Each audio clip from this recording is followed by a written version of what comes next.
जय हिंद मित्रों, एक बार फिर टारगेट विद सुनील के ऑनलाइन प्लेटफार्म पर आप सभी का स्वागत है। मित्रों, आज की महत्वपूर्ण प्रश्नोत्तरी छायावाद पर है। जितने भी मित्र चैनल से जुड़े हैं, सबसे पहले वीडियो को लाइक और शेयर कर दें। मित्रों, अब सेशन की शुरुआत करते हैं प्रश्न संख्या 1 से। पहला प्रश्न आपके स्क्रीन पर है। छायावाद की कालावधि मानी गई है सन 1918 से 1938 ईस्वी, सन 1900 से 1922 ईस्वी, सन 1918 से 1940 ईस्वी, सन 1922 से 1940 ईस्वी। मित्रों, छायावाद का समय सीमा क्या है? तो राइट आंसर है विकल्प ए, सन 1918 से 1938 ईस्वी।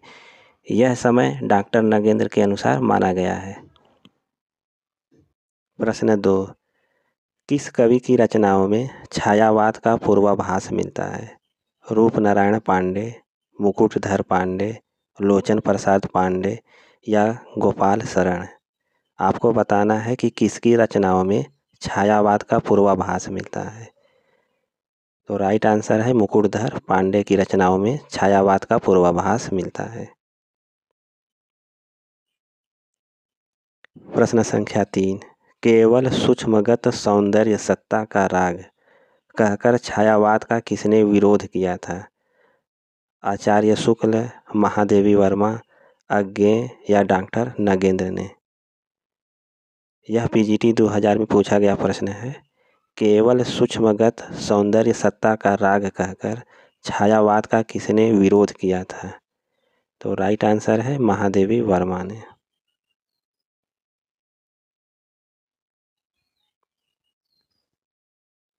प्रश्न 4, आधुनिक काल की किस काव्यधारा में रहस्यवाद की भावना पाई जाती है? द्विवेदी युग, प्रगतिवाद, छायावाद या प्रयोगवाद में? आधुनिक काल की किस काव्यधारा में रहस्यवाद की भावना पाई जाती है? इसका राइट आंसर है छायावाद।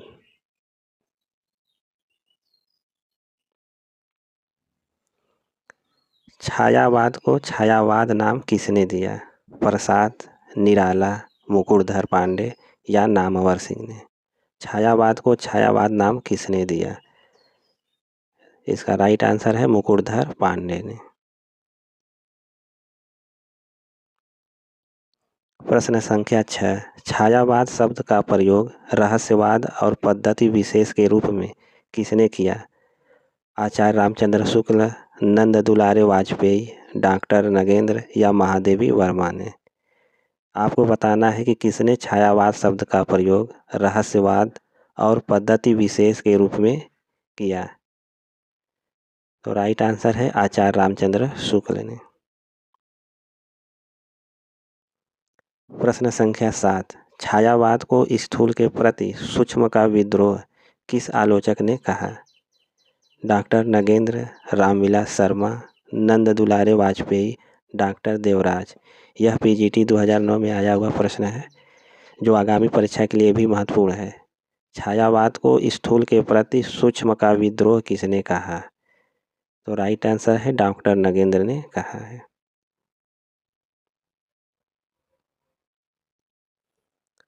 स्वच्छंदतावाद की विशेषता नहीं है। प्रकृति पर्यवेक्षण, प्रेम चित्रण, सौंदर्य भावना, ब्रजभाषा में रचना? यह टीजीटी 2004 में आया हुआ प्रश्न है। आपको बताना है स्वच्छंदतावाद की विशेषता नहीं है। इसका राइट आंसर है ब्रजभाषा में रचना। यह स्वच्छंदतावाद की विशेषता नहीं है।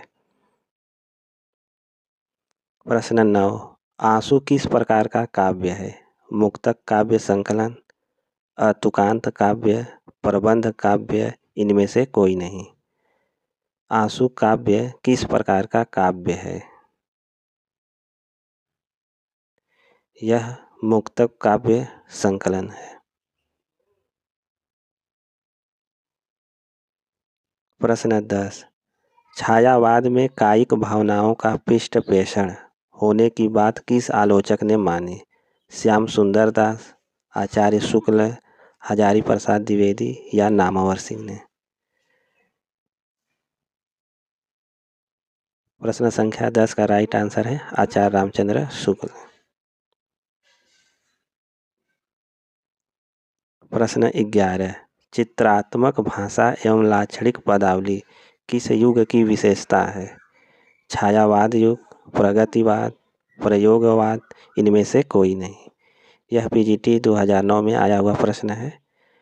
आपको बताना है चित्रात्मक भाषा एवं लाक्षणिक पदावली किस युग की विशेषता है? तो राइट आंसर है छायावाद युग की विशेषता है। छायावाद की लघुत्रयी में कौन नहीं आता है? महादेवी वर्मा, राम कुमार वर्मा, माखनलाल चतुर्वेदी और प्रसाद। छायावाद की लघुत्रयी में कौन नहीं आता है? इसका राइट आंसर है प्रसाद।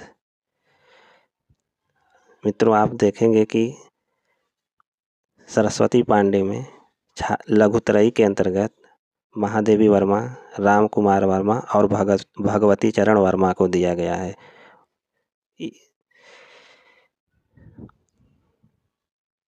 अब चलते हैं प्रश्न संख्या 3 में। छायावाद को छोकरावाद की संज्ञा किसने दी? नगेंद्र, भगवान दीन, रामविलास शर्मा और नंद दुलारे वाजपेयी। तो किसने छायावाद को छोकरावाद की संज्ञा दी? तो इसका राइट आंसर है भगवान दीन ने।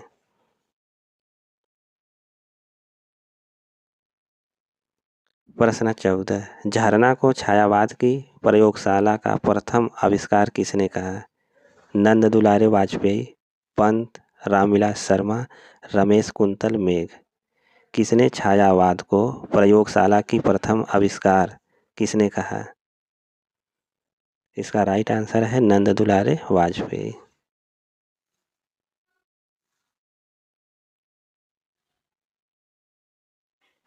प्रश्न 15, ले चल मुझे भुलावा देकर मेरे नाविक धीरे धीरे पंक्ति के आधार पर किस कवि को पलायनवादी घोषित किया गया है?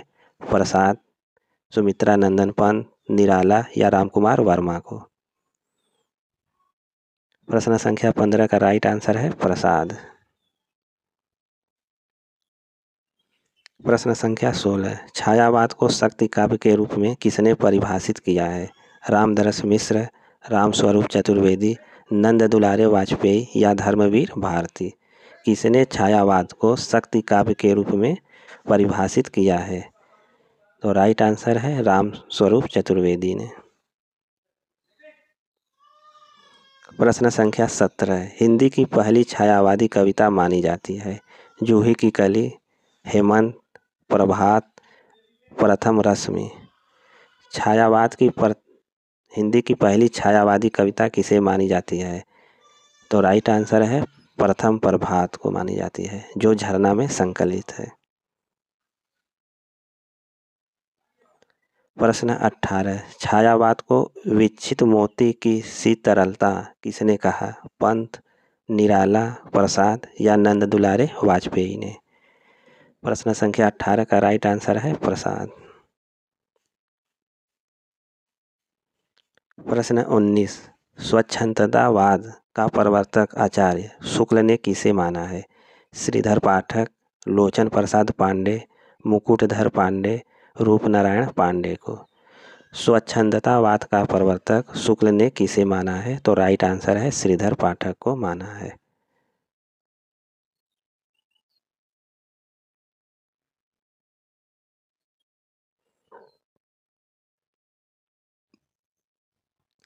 प्रश्न 20, छायावाद शब्द का अर्थ आचार्य शुक्ल ने अंग्रेजी के किस शब्द से जोड़ा है?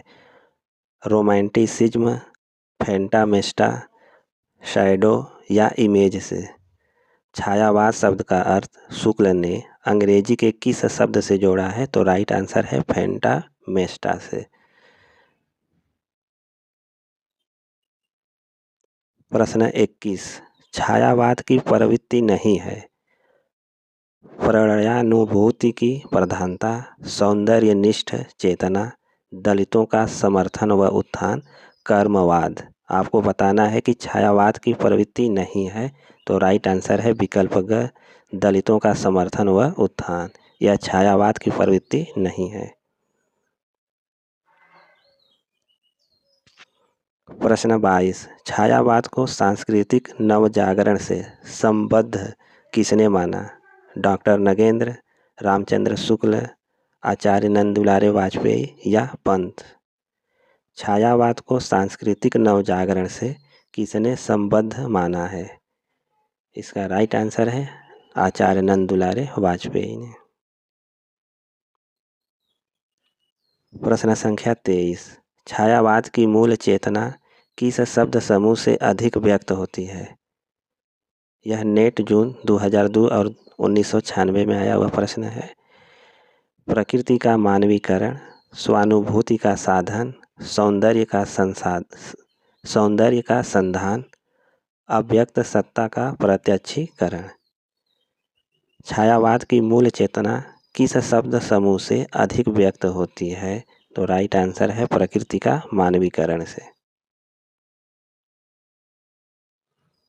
प्रश्न संख्या 24, छायावाद के समर्थन में सबसे पहला निबंध किसका है? आचार्य नंदुलारे वाजपेयी, सूर्यकांत त्रिपाठी निराला, मुकुटधर पांडे या जयशंकर प्रसाद का? छायावाद के समर्थन में सबसे पहला निबंध मुकुटधर पांडे का है। प्रश्न संख्या 25, छायावाद को विलायती अभिव्यंजनावाद से प्रभावित किसने माना? डॉक्टर नगेंद्र, आचार्य शुक्ल, नंद दुलारे वाजपेयी या हजारी प्रसाद द्विवेदी ने? यह नेट 1996 में आया हुआ प्रश्न है। आपको बताना है छायावाद को विलायती अभिव्यंजनावाद से प्रभावित किसने माना है? इसका राइट आंसर है आचार्य रामचंद्र शुक्ल ने। प्रश्न 26, कलाधर किस कवि का आरंभिक उपनाम है? सुमित्रा नंदन पंत, राम कुमार वर्मा, जयशंकर प्रसाद या निराला का? यह पीजीटी 2003 का प्रश्न है। कलाधर किस कवि का आरंभिक उपनाम था? तो इसका राइट आंसर है जयशंकर प्रसाद। प्रश्न 27, कामायनी को मानवता के रसात्मक इतिहास की संज्ञा किसके द्वारा प्रदान की गई है? आचार्य शुक्ल द्वारा, नलिन विलोचन शर्मा द्वारा, नंद दुलारे वाजपेयी या रामनाथ सुमन द्वारा? कामायनी को मानवता के रसात्मक इतिहास की संज्ञा किसने दी? तो राइट आंसर है नलिन विलोचन शर्मा।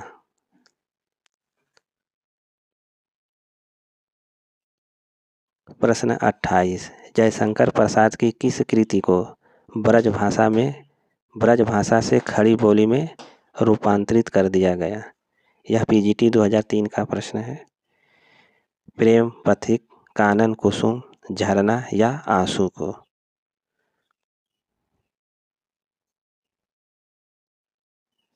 आपको बताना है जयशंकर प्रसाद की किस कृति को ब्रज भाषा से खड़ी बोली में रूपांतरित कर दिया गया है? तो राइट आंसर है प्रेम पथिक।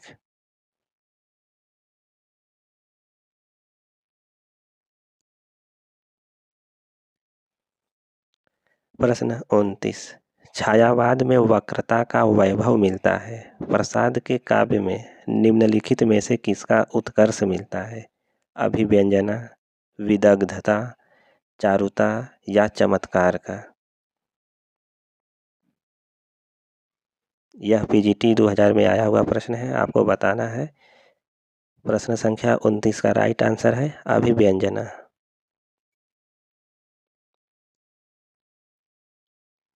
प्रश्न संख्या 30, कामायनी को छायावाद का उपनिषद किसने कहा? यह पीजीटी 2005 का प्रश्न है। कामायनी को छायावाद का उपनिषद किसने कहा? नंद दुलारे वाजपेयी, आचार्य शुक्ल, हजारी प्रसाद द्विवेदी या शांतिप्रिय द्विवेदी ने? किसने कामायनी को छायावाद का उपनिषद कहा है? तो राइट आंसर है शांतिप्रिय द्विवेदी ने। प्रश्न संख्या 31, छायावाद की पहली रचना मानी जाती है। यह पीजीटी 2010 का प्रश्न है। छायावाद की पहली रचना मानी जाती है पल्लव, लहर, कामायनी या झरना? छायावाद की प्रथम रचना झरना को माना जाता है।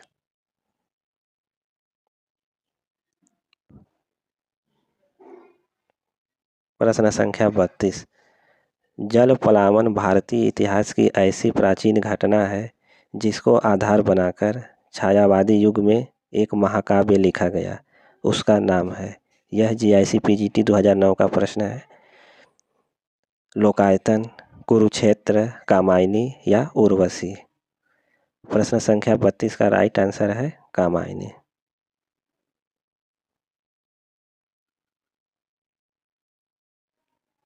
प्रश्न संख्या 33। कामायनी में निर्वेद सर्ग के बाद कौन सा सर्ग आता है? संघर्ष, चिंता, दर्शन या ईड़ा।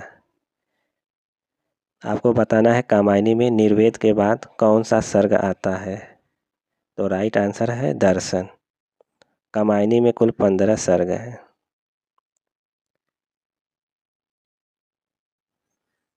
प्रश्न संख्या 34। किस कवि के बचपन का नाम झारखंडी था? पंत, प्रसाद, निराला या सूरदास का। किस कवि के बचपन का नाम झारखंडी था? तो राइट आंसर है प्रसाद।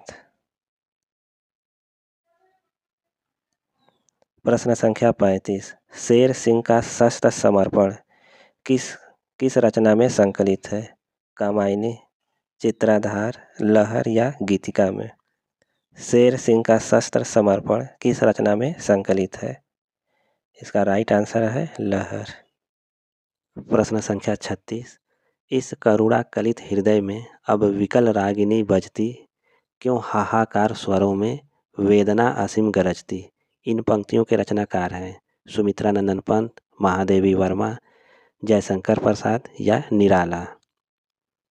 प्रश्न संख्या 36 का राइट आंसर है जयशंकर प्रसाद।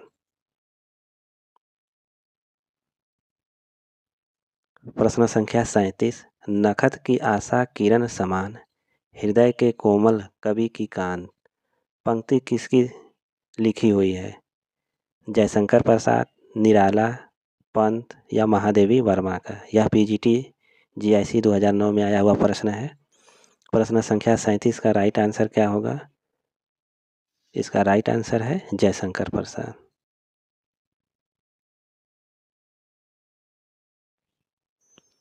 प्रश्न 38। लहरें व्योम चूमती उठती, चपलाएं असंख्य नाचती। पंक्ति किस कृति से है? लहर, झरना, आंसू या कामायनी से। यह PGT GIC 2009 का प्रश्न है। आपको बताना है प्रश्न संख्या 38 का राइट आंसर क्या होगा। इसका राइट आंसर है कामायनी। यह पंक्ति कामायनी की है। प्रश्न 39। कामायनी का प्रकाशन काल है 1937, 1935, 1936 या 1932 ईस्वी। कामायनी का प्रकाशन काल 1935 ईस्वी है। प्रश्न 40। जयशंकर प्रसाद की रचना है बभ्रुवाहन, अयोध्या का उद्धार, प्रेम राज्य, उपर्युक्त सभी। जयशंकर प्रसाद की रचना कौन सी है? आपको बताना है। जयशंकर प्रसाद की रचना है बभ्रुवाहन, अयोध्या का उद्धार, प्रेम राज। तो राइट आंसर है विकल्प घ। प्रश्न 41। निराला किसे अपना आध्यात्मिक गुरु मानते थे? विवेकानंद, परमहंस, अरविंद या कृष्ण को। निराला किसे अपना आध्यात्मिक गुरु मानते थे? निराला अपना आध्यात्मिक गुरु विवेकानंद को मानते थे। निराला जी रामकृष्ण परमहंस के विचारों के समर्थक थे।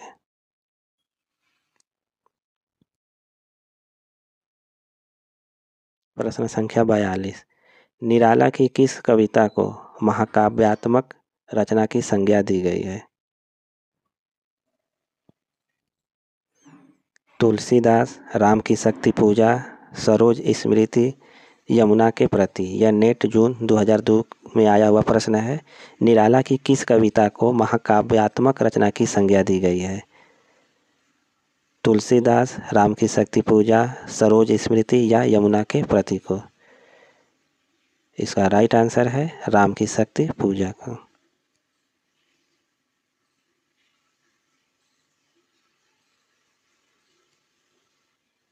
प्रश्न 43। राम की शक्ति पूजा का मूलाधार है वाल्मीकि रामायण, रामचरितमानस, कृतिवास रामायण या साकेत।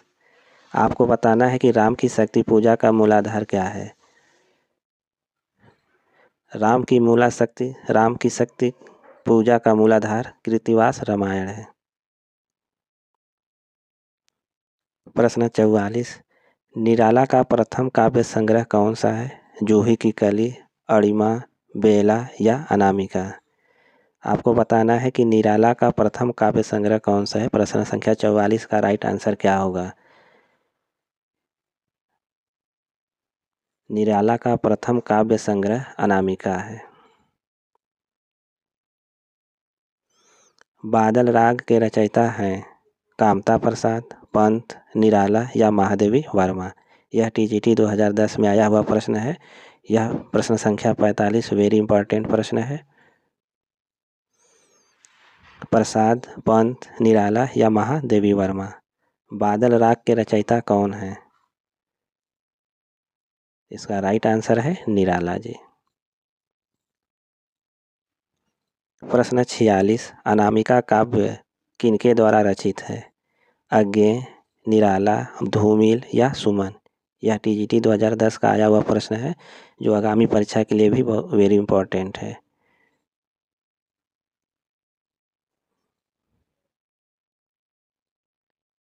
अनामिका काव्य किनके द्वारा रचित है। तो इसका राइट आंसर है निराला। प्रश्न संख्या 47, महंगू महंगा रहा शीर्षक कविता किसकी है। पंत, निराला, जयशंकर प्रसाद या मुक्तिबोध का। महंगू महंगा रहा शीर्षक कविता किसकी है। इसका राइट आंसर है निराला का। प्रश्न 48, आधुनिक हिंदी साहित्य में लंबी कविताओं के लेखन का श्री गणेश किसने किया। मुक्तिबोध, निराला, अज्ञेय या दिनकर। आधुनिक हिंदी साहित्य में लंबी कविताओं के लेखन का श्री गणेश किसने किया। इसका राइट आंसर है निराला जी ने किया है। प्रश्न संख्या 49, अपराजिता के रचयिता कौन है। रामेश्वर शुक्ल अंचल, नरेंद्र शर्मा, दिनकर या माखनलाल चतुर्वेदी। यह टीजीटी 2010 में आया हुआ प्रश्न है। यह वेरी इंपॉर्टेंट प्रश्न है। अपराजिता के लेखक कौन है। तो रामेश्वर शुक्ल अंचल हैं। रविंद्र कविता कानन के रचयिता कौन है। यह टीजीटी 2003 में आया हुआ प्रश्न है। वेरी इंपॉर्टेंट प्रश्न है ये। प्रसाद, मैथिली शरण गुप्त, निराला या हरिऔध। रविंद्र कविता कानन के रचयिता कौन है। तो इसका राइट आंसर है निराला। जय हिंद मित्रों, आज की प्रश्नोत्तरी को यहीं पर समाप्त करते हैं।